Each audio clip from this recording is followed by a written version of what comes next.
Pulling a rabbit out of a hat. To perform this trick, you'll need a rabbit, a tablecloth-covered table, a piece of cloth, and a top hat. Take a square piece of thick black cloth and tie all of its four corners together loosely. Place a rabbit inside this improvised sack. Hang the sack on a hook, located at the side of the table that will be facing you during the performance. The tablecloth needs to be arranged in such a way as to prevent the audience from seeing the sack. At the beginning of the performance, show the top hat to your audience to demonstrate that there's nothing inside. Next, put the hat on the table, with the hat opening facing the table surface. Now comes the most important part of the trick. Using easy and inconspicuous movements, lift the hat quickly by the brim and put the sack underneath the hat. Now, make some movements showing that you're conjuring something up. Remove the hat from the table and reveal the rabbit to the audience, making smoke rise from your fingers. Take a matchbox and cut out one of its striker sides. Separate the actual flammable surface from the cardboard lining. Fold the resulting strip in two and light it up.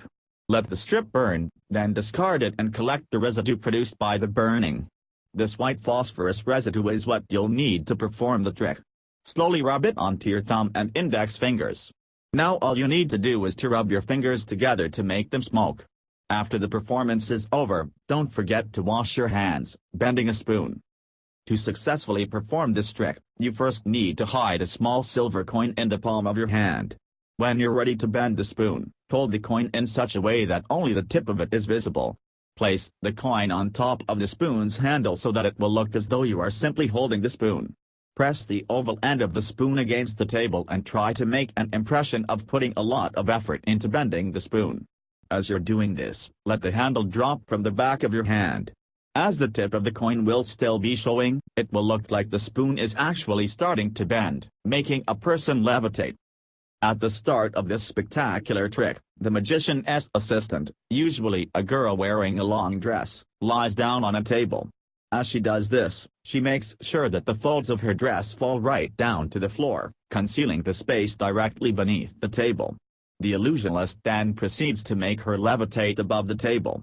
For the trick to be successful, the audience must be made to believe that the girl is being held in the air by magic.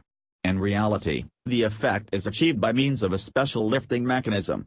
To add excitement, the illusionist takes a hoop and passes it over the assistant's body. There is nothing extraordinary about the hoop, it doesn't have gaps or anything. The only requirement is that the hoop must be large enough to be repeatedly passed over the girl without touching the lifting mechanism. Throughout the performance, the magician must be careful to stand in such a way as to conceal the rod that is holding the assistant up above the table, making a zigzag lady. This incredible trick makes use of several 35 cm high boxes and a 20 cm high mobile platform. As the female assistant enters the bottom box, she stands on top of a concealed, spring-operated hatch. The hatch opens down into an empty compartment, located inside the mobile platform. As the illusionist shuts all of the box's openings, the girl slips down through the hatch and sits cross-legged inside the platform's inner compartment. Each of the upper three boxes feature two openings, one real and one false. When the boxes are stacked on top of each other, the real openings form a human-sized door, used by the assistant to enter the structure.